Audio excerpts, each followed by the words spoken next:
Ang baryo namin ay hindi kilala sa mapa ng mga turista.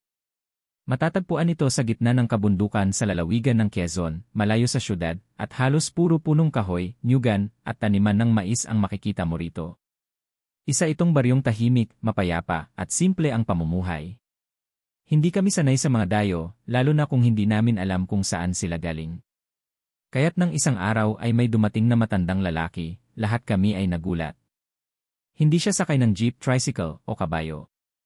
Bitbit lang niya ang isang lumang sako at payong, habang paika-ika siyang naglalakad sa kalsadang maputik dahil sa ulan. Matandang payat, humpak ang pisngi, at ang mga matay tila walang buhay. Suot niya ay kupas na kamiseta at maong na halos butas na sa tuhod. Tumigil siya sa tapat ng bahay ng matandang si Aling Sabel. "Saan ho ba kayo galing, Lolo?" tanong ni Aling Sabel habang nakasilong sa balkonahe. "Sa malayo sa napakalayong lugar," sagot ng dayo, paos ang tinig. "Naghahanap lang ako ng matutuluyan pansamantala. Hindi na po ako makalakad ng malayo." Tahimik ang mga tao. Wala ni isa ang lumapit agad. Ang mga kabataan ay nakasilip mula sa bintana ng kanilang mga bahay, habang ang matatanda ay nagbubulungan sa likod ng mga bakod. Hindi namin alam kung ano ang gagawin, ngunit sa huli, naawa rin si Aling Sabel. "Kung gusto mo, Lolo, dito ka muna sa kubo ko sa likod. Wala namang nakatira doon. Pero pasensya ka na, walang kuryente at tubig."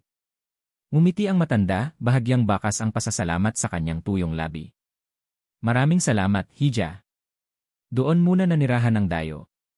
Tuwing umaga, makikita siyang nag-igib ng tubig sa poso. Mabagal siyang kumilos, tila bawat galaw ay may kasamang kirot. Hindi siya madaldal, pero marunong siyang bumati sa mga nadaraanan. Madalas ay nauupo lang siya sa ilalim ng punong mangga, hawak ang isang lumang aklat na wala namang pamagat. Sinubukan siyang kausapin ng ilang kabataan, pero ngumiti lang siya at tumango. May isang gabi na nag-inuman ang mga kalalakihan sa kanto. Siyempre, kasama roon si Mang Delfin, ang kilalang tsismoso't lasinggero sa amin. Sa kalagitnaan ng kanilang kwentuhan, napunta ang usapan sa bagong dayo. "Ano sa tingin niyo yon? Hindi ko man lang alam kung taga saan." "Baka naman tumatakas yan sa kaso," hinala ni Mang Delfin, hawak ang bote ng lambanog. "O baka aswang," sabat ng isa, sabay tawa. "Tignan niyo itsura, payat, maputla, walang kibo. Para bang patay na nabuhay." Nagkatawanan sila. Ngunit sa likod ng mga biro, ramdam ang hindi nila kumpiyansa. Sa baryo kasi namin, naniniwala pa rin sa mga engkanto, aswang, at mga nilalang sa gabi. At kung may bago, lalo na't may kakaibang aura, agad itong pinagdududahan. Kinabukasan, dumating si Kapitan Ernesto at kinausap si Aling Sabel. "May permiso ka ba't pinatuloy mo iyang dayo?" tanong niya, may halong pangamba sa boses. "Wala naman siyang ginagawang masama, Kaps," sagot ni Aling Sabel. "Mukhang may sakit na eh. Baka nga wala ng pamilya. Bantayan mo siya. Hindi natin alam kung sino talaga yan." Lumipas ang ilang araw. Nagsimula nang mapansin ng ilang mga taga-baryo ang kakaibang presensya tuwing gabi. May mga manok na nawawala, may mga asong tila umiiyak sa dilim. May nagsasabing naririnig nilang may mahihinang yabag sa bubungan, pero pag sisilipin, wala namang tao. Si Aling Tinay, isang matandang babae sa baryo, ay nagsimulang magpayo sa mga tao, "Maglagay kayo ng bawang sa bintana. Hindi natin alam, baka panahon na naman ng mga nilalang." Habang tumitindi ang tensyon sa baryo, ang matanda ay nananatiling tahimik. Hindi siya lumalabas ng gabi. Tuwing madaling araw lamang siya makikitang gumigising, naglilinis sa paligid ng kubo, at parang may inaalay na dasal habang nakatingin sa silangan. May mga pagkakataong napapansin ng ilan na kakaiba ang kinikilos ng mga hayop kapag dumarating siya, parang umiiwas ang mga aso't pusa, na parang may takot. "Hindi kaya siya ang dahilan ng kakaibang nangyayari?" tanong ni Neneng, isang dalagang guro sa baryo.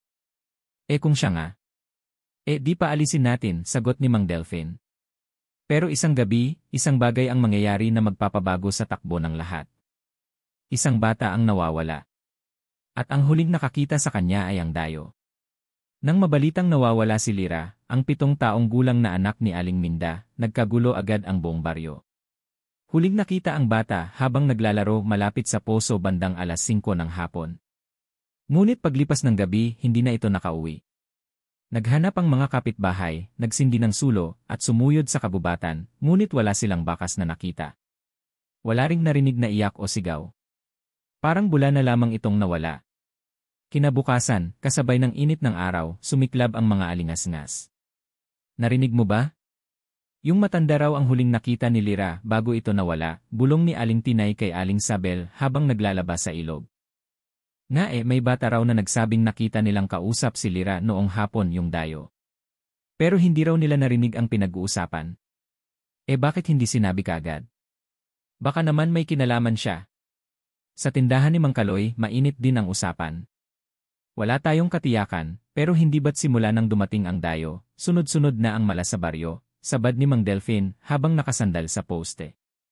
May point ka, Delphine, sagot ni Mang Kaloy. May nawawalang alagang kambing si Mang Ben, tapos yung anak ni Lita, bigla na lang sinumpong ng lagnat na parang sinaniban.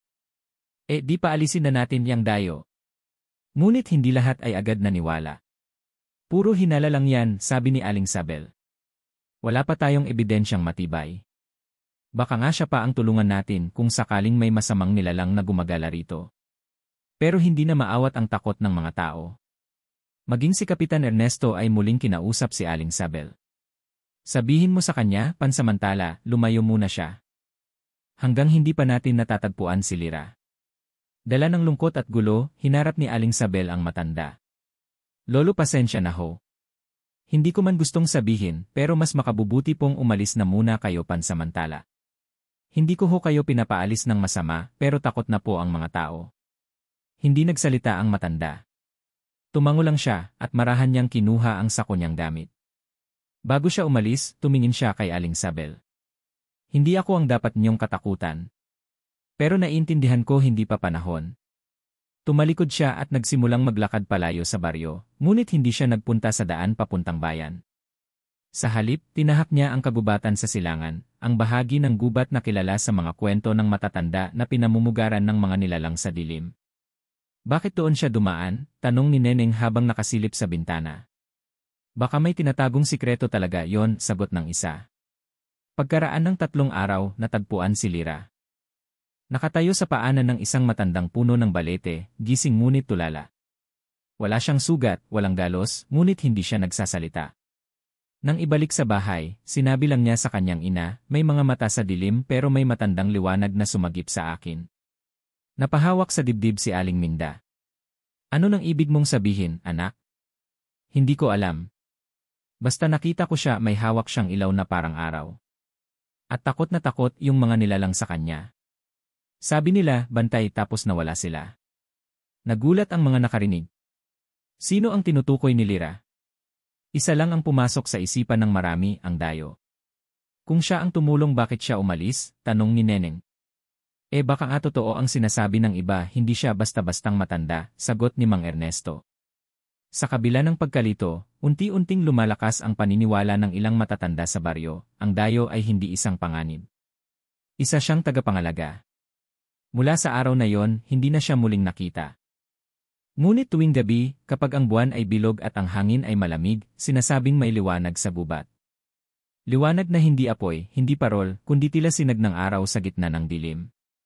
At sa tuwing may nawawala na namang alagang hayop o may kakaibang nilalang na gumagala, nauusan ng mga tao sa takot at pag-asa, sana andyan pa ang matanda, matapos ang pagkakabalik ni Lyra mula sa gubat, tila muling nanumbalik ang katahimikan sa baryo. Ngunit panandalian lamang ito. Isang gabi, habang ang langit ay kulimlim at tila mabigat ang hangin, may nangyaring hindi malilimutan ng sinuman sa lugar, ang gabi ng una nilang tunay na pagkatakot. Bandang 9:00 ng gabi, nagsimula na ang tila hindi normal na katahimikan. Walang huni ng kuliglig.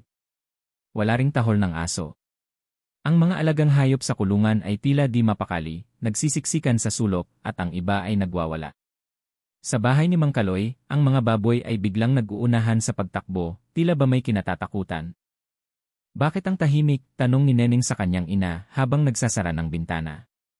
Hindi ko rin alam anak, parang may mali, sagot ni Aling Belen, at mabilis na sinabuyan ng asin ang kanilang bintana, isang lumang paniniwala bilang proteksyon laban sa masama. Biglang bumukas ang pintuan sa bahay ni Mang Delphine. May nakita ako, sigaw niya. May anino sa bubungan.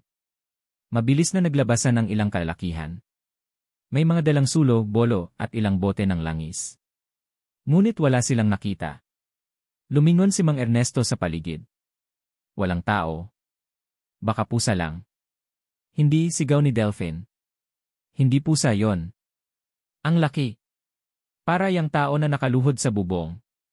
Habang sila'y nagkakagulo, biglang may malakas na kaluskos mula sa itaas ng punong mangga sa gitna ng plaza.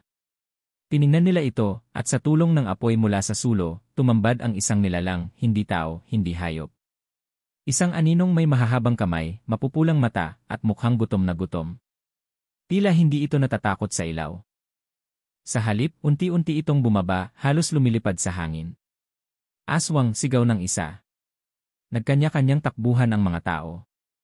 Ang iba ay pumasok agad sa kanilang bahay, isinarado ang mga pinto't bintana, habang ang ilang matatapang ay tinangka itong lapitan gamit ang apoy. Ngunit hindi ito basta-bastang aswang. Ang bilis nitong kumilos at sa isang iglap nawala ito sa paningin. Iniwan nitong nakatayo ang mga kalalakihan na nanghihina at natigilan sa takot. Kinabukasan, may mga natagpo ang dugo sa paligid ng plaza. Isang manok ang patay, tanggal ang pakpak. Ang kambing ni Aling Tinay nawawala. At si Mang Delphine, hindi lumabas ng bahay sa buong maghapon. Nang tanungin, tila hindi na makapagsalita ng maayos. May tinig akong narinig, nanginginig niyang sabi. Sabi sa akin. Kayo ang sumira ng balanse. Wala na ang bantay-bantay, tanong ni Kapitan Ernesto. Ang dayo. Tumango si Delphine.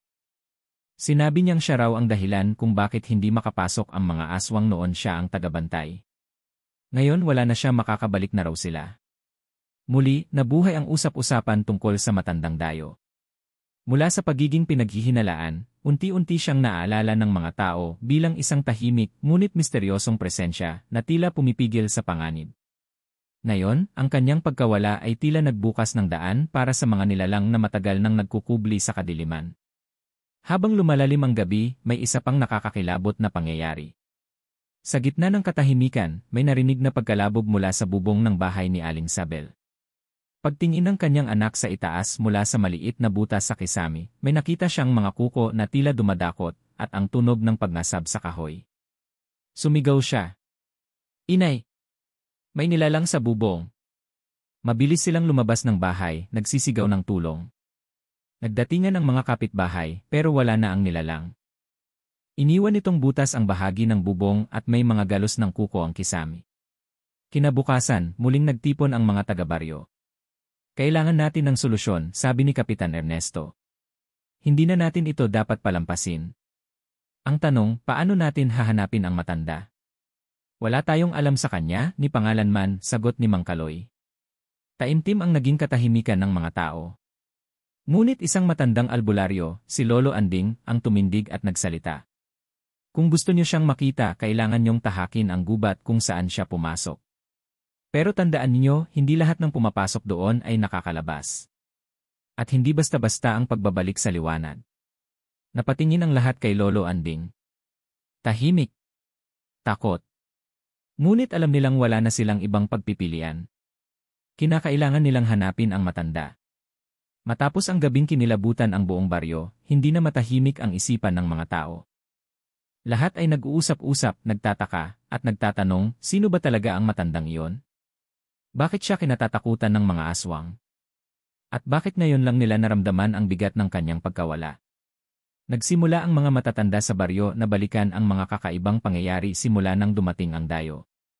Si Aling Daria, isa sa pinakamatanda sa baryo, ay tumawag ng pagpupulong sa ilalim ng punong balete sa gitna ng plaza.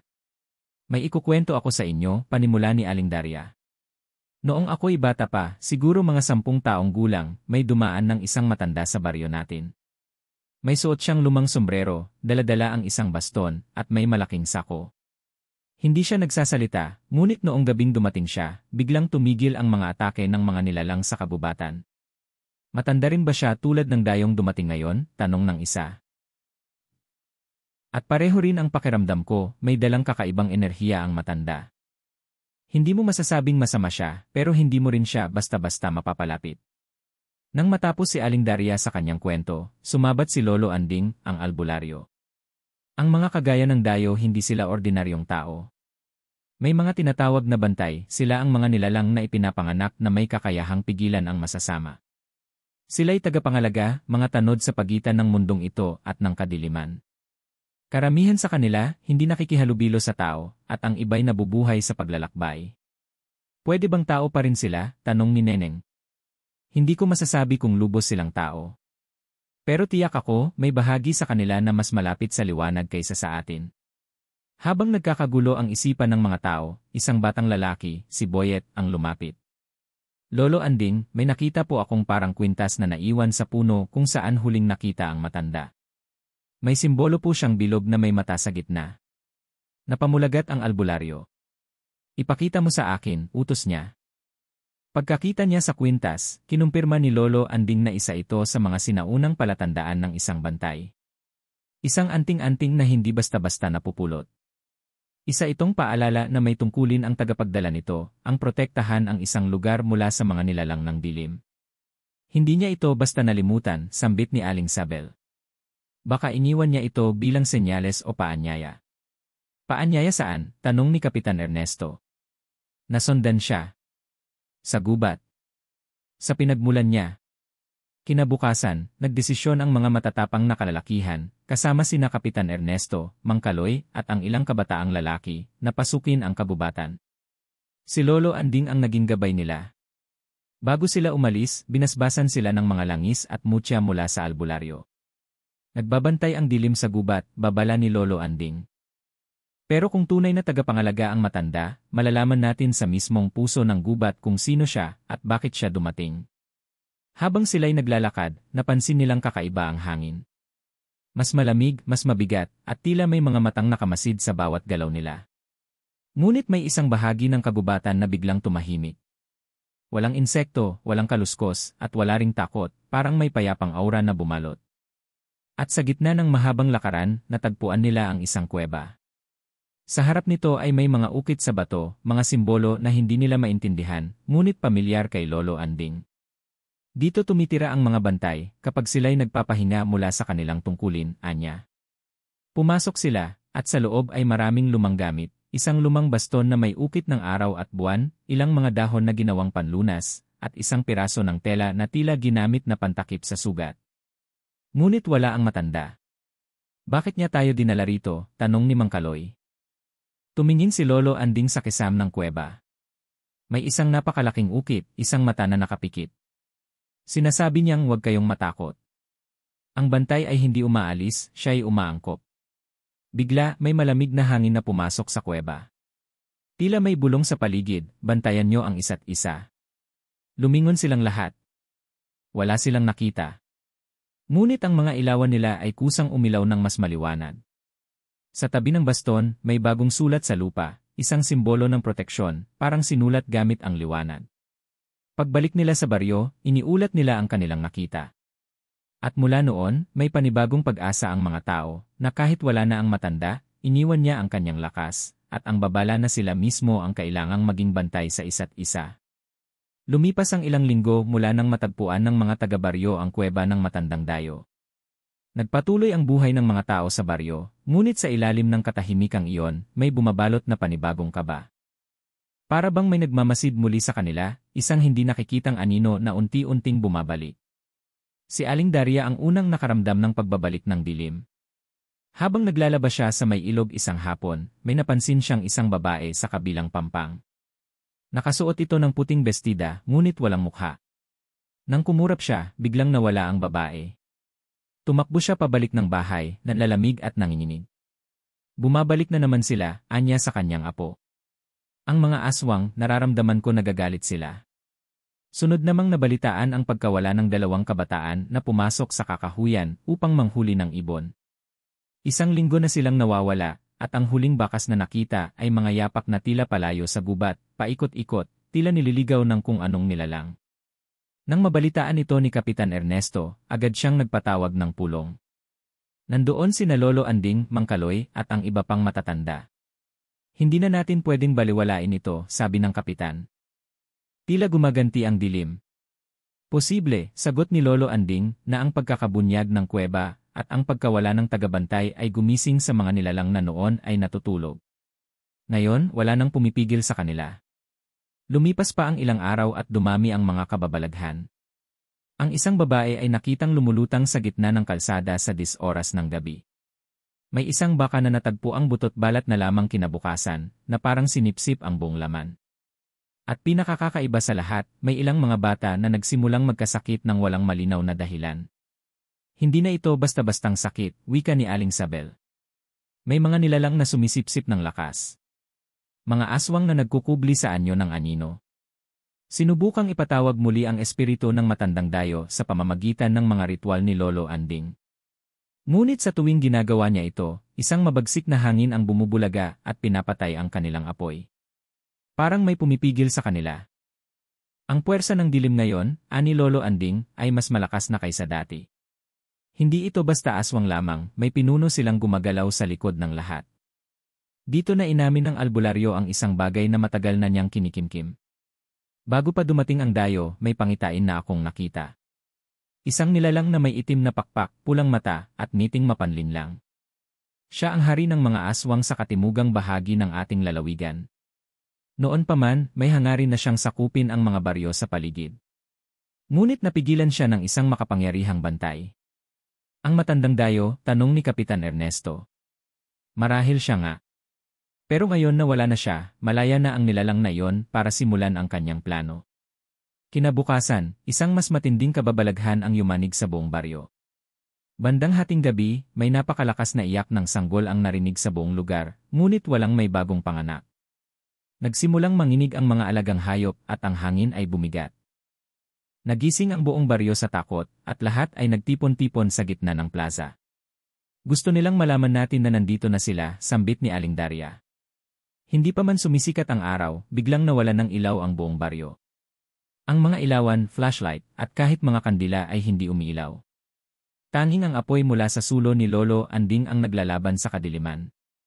Sila'y nagsimula na, bulong ni Lolo Anding. Ang mga taga-baryo, kahit natatakot, ay unti-unting nagkaisa. Naisip nila na hindi sila pwedeng manatiling takot at walang ginagawa. Naaalala nila ang bilin ng dayo, bantayan nyo ang isa't isa. Kaya't muling binuhay ang mga lumang tradisyon. Nagtanim ng mga halamang kontra-aswang sa bawat bahay. Pinaghati-hatian ang mga anting-anting na iniwan ng dayo sa kanyang kuweba. At higit sa lahat, binigyan ng lakas ng loob ang bawat isa upang hindi matakot at sabay-sabay na harapin ang darating na panganib. Nagbantay ang mga lalaki sa gabi. Ang mga babae naman ay naghanda ng mga halamang gamot at mga dasal. Ang mga bata ay itinuro kung paano makilala ang masamang nilalang na nagkukubli sa anyo ng tao. At sa gitna ng dilim, may isang bagong liwanag ang sumiklab, hindi ito mula sa apoy, kundi mula sa mga taong pinagbuklod ng isang layunin, ang ipaglaban ang kanilang baryo. Hindi pa tapos ang laban. Ngunit ngayon, hindi na sila umaasa lamang sa tulong ng dayo. Unti-unti nilang natutunan na ang lakas ay matatagpuan din sa pagkakaisa. Sa kabila ng bumabalot na takot sa baryo, may isang pangyayari na hindi inaasahan ng lahat, ang pag-usbong ng isang bagong tagapangalaga. Sa gitna ng dilim, sa puso ng kagubatan, isang batang lalaki ang nagpakita ng kakaibang lakas at tapang. Siya si Elias, 16 na taong gulang, isang ulilang tinulungan ng matandang dayo noon pa man. Tahimik lamang si Elias, hindi palakibo, laging nagmamasid. Ngunit sa kanyang katahimikan, may malalim siyang koneksyon sa kalikasan at sa mga nilalang sa paligid. Ang matandang dayo, bago ito tuluyang nawala, ay nag-iwan kay Elias ng isang lumang kwintas na may mutyang kulay itim, na tila sumisipsip ng liwanag ngunit naglalabas ng kakaibang init. Kapag dumilim ang lahat, anang matanda noon, ikaw ang magiging ilaw. Sa muling pananalasa ng mga aswang, si Elias ang unang nakatunog ng galaw ng mga nilalang. Tuwing gabi, umaakyat siya sa mataas na bahagi ng bundok, hawak ang mutya at sinusundan ang mga kakaibang ingay. Sa pamamagitan ng mutya, nararamdaman niya ang presensya ng mga aswang. At sa hindi maipaliwanag na dahilan, hindi siya kayang lapitan ng mga ito. Isang gabi, habang binabantayan niya ang paligid, nakita niya ang isang nilalang, matangkad, payat, may mahahabang kuko at pulang mata.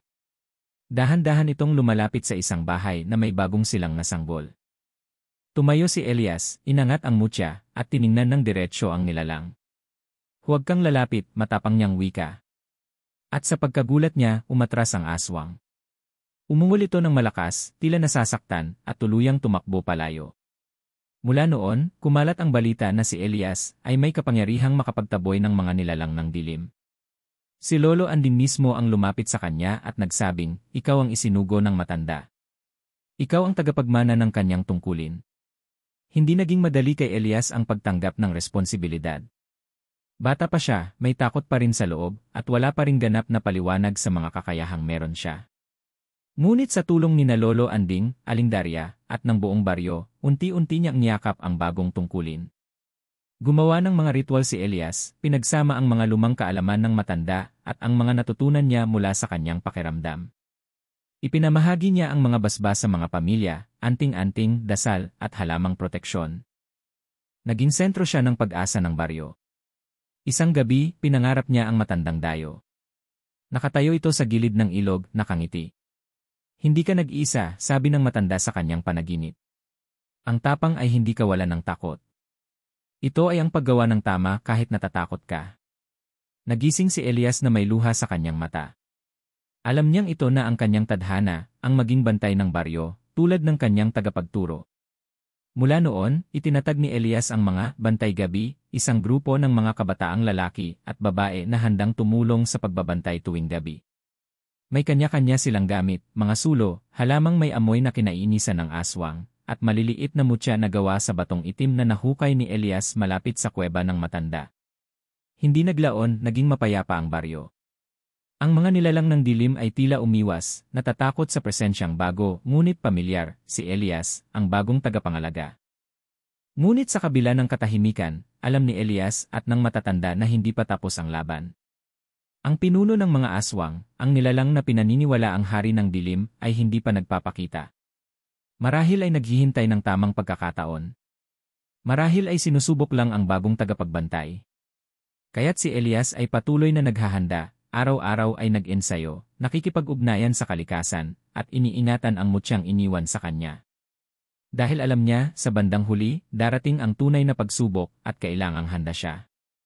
Sa tulong ng buong baryo, isinilang ang panibagong pag-asa. Si Elias, ang batang dati walang boses, ngayon ay tinig ng lakas. Siya ang liwanag sa panibagong dilim. Hindi siya perpekto, hindi siya walang takot. Ngunit siya ay totoo, buo, at handa. At sa bawat hakbang niya sa gabi, dala niya ang pangakong ipaglalaban ang baryong minahal ng isang dayo at ngayon ay minamahal niya ng higit pa sa sarili. Sa gitna ng baryo ay may isang matandang simbahan na matagal nang inabandona. Noon pa man, maraming kababalaghan na ang naugnay dito, mga boses na naririnig sa gabi, mga aninong dumaraan sa mga basag na bintana, at malamig na hangin kahit tirik ang araw. Matagal nang ipinagbawal ng matatanda ang paglapit sa lugar na yon, sapagkat sinasabing doon umano ikinadena ang isang matandang kasamaan. Ngunit nang muling magparamdam ang presensya ng mga aswang at bumalik ang pangamba sa baryo, muling nabuksan ang usapin tungkol sa simbahan. Isang gabi, habang nagbabantay si Elias sa may gilid ng gubat, bigla niyang naramdaman ang mutya sa kanyang dibdib na tila umiinit. May tila bulong na umalingaw sa kanyang isip, mahina ngunit malinaw. Ang susi ay nasa ilalim ng krus, nataranta si Elias. Alam niyang hindi guni-guni iyon. Isa yung paalala o babala. Kinaumagahan, agad siyang nagpunta kina Lolo Anding at Aling Daria upang ikwento ang nangyari. Hindi pa natin nasusuri ang simbahan, ani Lolo Anding. Ngunit ayon sa kwento ng mga ninuno, may isang lugar sa ilalim ng simbahan kung saan isinara ang isang nilalang, ang ina ng lahi ng mga aswang sa kabundukan. Baka siya na ang sinusubukang gisingin ng pinuno nila, dugtong ni Aling Daria. At kung mangyari iyon, wala nang makakapigil pa sa kanila. Hindi na sila nag-aksaya ng panahon. Kinausap ni Elias ang kapitan at ang ilan pang matatapang na kabataan upang magsagawa ng lihim na pagsisiyasat sa simbahan. Bandang hating gabi, bitbit ang mga sulo at mga gamit na pangontra, nagtungo sila sa gusaling matagal ng nilimot. Pagpasok pa lamang sa loob, ramdam na agad nila ang bigat ng lugar. Ang hangin ay mabaho at mabigat.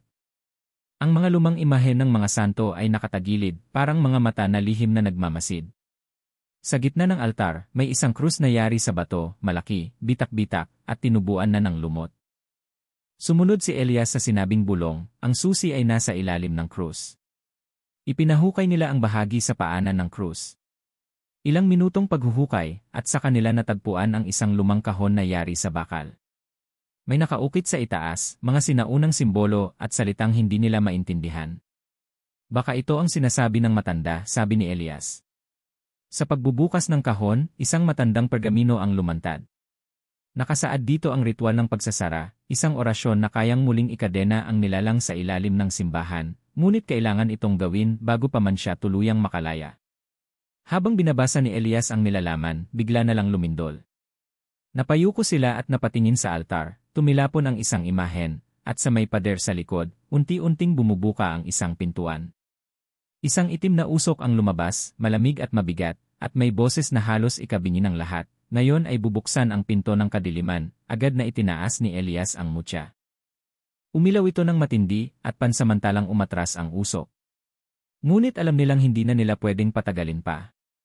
Dali-daling sinimula ni Elias ang orasyon, habang binabantayan ng mga kabataan ang paligid. Ngunit habang binibigkas niya ang mga salitang wala sa karaniwang wika, may isang nilalang ang lumitaw mula sa dilim, matangkad, may mga pakpak na tila balat ng paniki, at mga mata na apoy ang kulay. Ito ang pinuno. Ang hari ng mga aswang. Hindi mo ako mapipigilan, bata, anito sa isang tinig na malalim at umaalingaw-ngaw. Ang tagapangalaga ay mahina. Ang mutya ay hindi sayo. Ngunit tumayo si Elias, kahit nanginginig. Ang mutya ay ibinigay ng isa na mas makapangyarihan sayo. At ako ang pinili. Biglang lumakas ang hangin. Gumalaw ang mga pader ng simbahan. Ngunit tinuloy ni Elias ang dasal. 1, 2, 3 ulit. Hanggang sa magsimulang lumiwanag ang paligid ng mutya. Ang nilalang ay sumigaw, napaatras, at bago pa man ito makatalon sa altar, tuluyang lumiyab ang mutya ni Elias. Isang liwanag ang bumalot sa buong simbahan. Nagliyab ang itim na usok. Sumigaw ang nilalang ng matinis, at dahan-dahang hinigop ito ng pintuang nagbukas sa sahig. Bumalik ang katahimikan. Tumigil ang lindol. Ang hangin ay naging banayad. Ang mga kandilang namatay ay biglang muling sumiklab. Nakahandusay si Elias sa altar, hingal na hingal. Lumapit ang mga kasama niya, binuhat siya, at tinulungan palabas ng simbahan. Sa labas, sinalubong sila ng mga tao.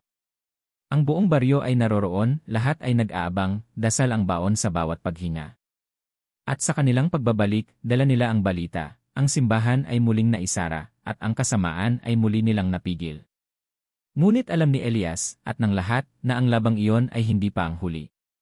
Ang krus ay muling itinayo, at sa ilalim nito, nananatiling nakabaon ang lihim ng kadiliman, naghihintay ng panibagong pagkakataon. Makaraan ng mga pangyayari sa lumang simbahan, muling bumalik ang katahimikan sa baryo.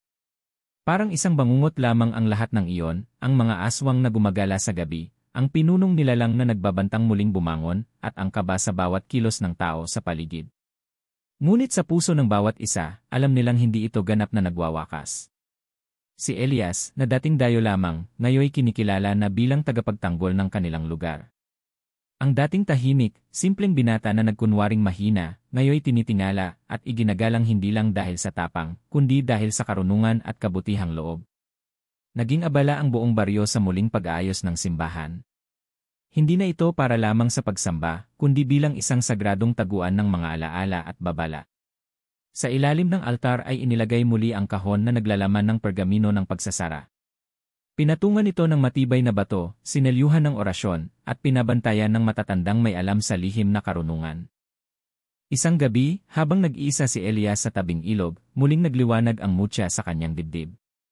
Ngunit sa pagkakataong ito, wala nang bulong, kundi isang malamig ngunit payapang pakiramdam na tila nagsasabing, pahinga ka na muna. Ngunit hindi pa doon natatapos ang lahat. Sa isang panaginip, muling bumalik si Mang Kanor, ang misteryosong matanda na tumulong sa kanya sa unang bahagi ng kanyang paglalakbay. Nakaupo ito sa isang luma ngunit maaliwalas na kubo, may hawak na lumang aklat na yari sa balat ng hayop. Malayo pa ang iyong lalakbayin, Elias, ani Mang Kanor. Ngunit ngayon, napatunayan mo na sa sarili mong ikaw ay karapat-dapat. Karapat-dapat sa ano? Tanong ni Elias. Karapat-dapat sa paninindigan. Sa pagbabantay sa mga lihim ng ating mundo. Hindi lahat ng tao ay nabibigyan ng ganyang mutya, kundi ang mga may puso't isip na malinis. Hindi rito nagtatapos ang misyon mo. Nagising si Elias na may bagong diwa. Hindi pa man siya sigurado sa magiging direksyon ng kanyang susunod na hakbang, alam niyang hindi na siya maaaring bumalik sa dati niyang tahimik na buhay. Napabilang na siya sa isang mas malaking tungkulin, ang pagbabantay sa pagitan ng liwanag at dilim. Samantala, sa kabilang dako ng kabundukan, sa isang kuweba na halos limot na ng panahon, may isang nilalang na pilit binubuo ang sarili mula sa anino. Siya ang pinunong natalo ni Elias, ngunit ang kanyang huling sigaw ay may iniwang bisa. Sa pagdaan ng mga araw, dahan-dahang bumalik ang kanyang lakas. Sa tulong ng mga alagad na nagkalat sa malalayong baryo, muli siyang maghihintay. Sapagkat ayon sa hula, ang liwanag ay laging sinusundan ng dilim. Bumuo si Elias ng isang maliit na samahan, mga kabataang nakita niyang may puso at paniniwala sa kabutihan. Tinuruan niya sila ng mga kaalaman na iniwan sa kanya ni na Lolo Anding, Aling Daria, at ng iba pang mga tagapagbantay. Hindi ito opisyal na organisasyon, kundi isang grupo ng mga taong handang ipaglaban ang katahimikan ng kanilang mundo. Hindi na muling nakita si Mang Kanor. Ngunit paminsan-minsan, sa tuwing may bagong panganib na sumisilip, tila may gabay pa ring pumapatnubay sa bawat hakbang ni Elias, isang malamig na ihip ng hangin, isang lihim na mensahe sa panaginip, o ang kakaibang liwanag ng mutya. Dumating ang panahong kailangan na ni Elias na umalis sa baryo upang sundan ang mga bakas ng ibang nilalang sa labas. Ipinasa niya ang pangangalaga sa simbahan sa kanyang mga kasamahan.